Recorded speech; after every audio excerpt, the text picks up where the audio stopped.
Some people just like full-size tablets, the ones that are around the 10-inch mark, but then again, there are other people who just want something more compact, easier to handle with one hand. And if that's the case, this new one from Samsung might be ideal for you, just as long as you could dish out the cost for it. Hey guys, John V from PhoneArena here. You're watching our video review of the 8-inch version of the Samsung Galaxy Tab S2. The first thing that really stands out here is the thin and lightweight design. It just makes it so much more comfortable to use with one hand. You hardly notice it while you're using it. And as far as the design language goes, it follows after the Note 4 last year. You could see that with the bezels on the side.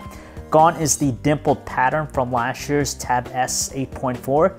That's been replaced by this simple matte finish. It just makes for a cleaner look, and it's available in white, black, or gold. This wouldn't be a high-end product from Samsung if it didn't have a sharp-looking display, and we get that here. It's an 8-inch 1536 by 2048 Super AMOLED display.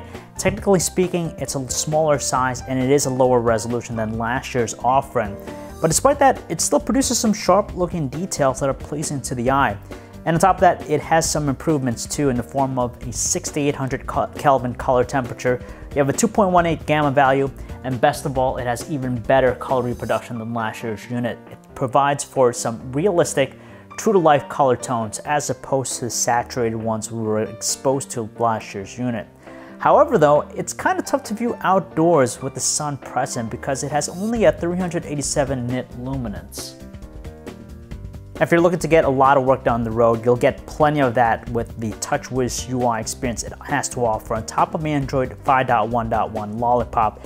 It's great for productivity because you have all the staple TouchWiz features, such as a one-handed mode. You have also multi-window, and it also comes preloaded with the Microsoft Office suite of apps. So that's Word, PowerPoint, and Excel all on board.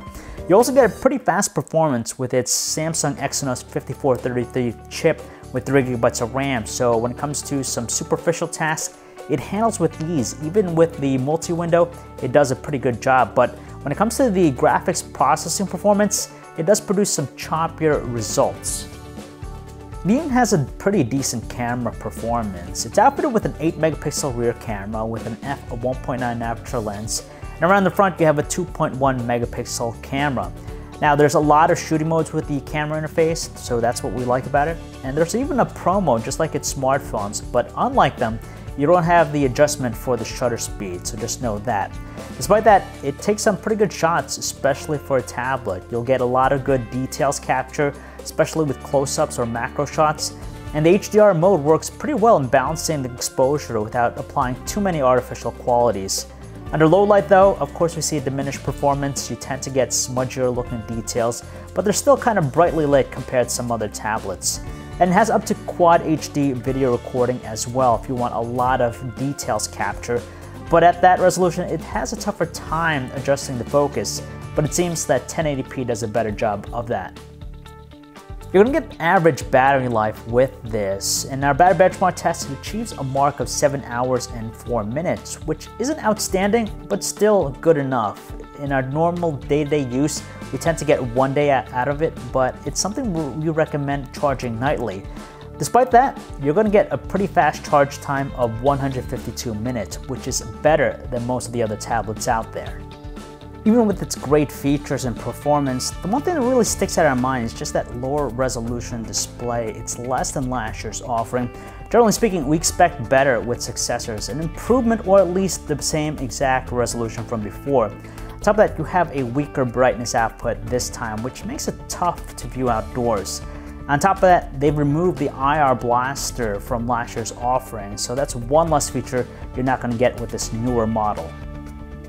Well, it's not a shock for us to know that it comes with a $400 cost. For some other people, they might find that a little bit on the steep side, so you might want to think about some of the other alternatives out there.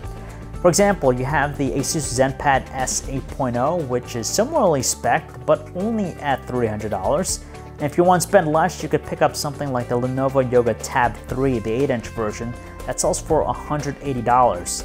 And you can't forget about last year's tablet, the Galaxy Tab S 8.4, which you can buy for cheaper nowadays, and also comes with a higher resolution screen and an IR blaster, so there's some added value in that.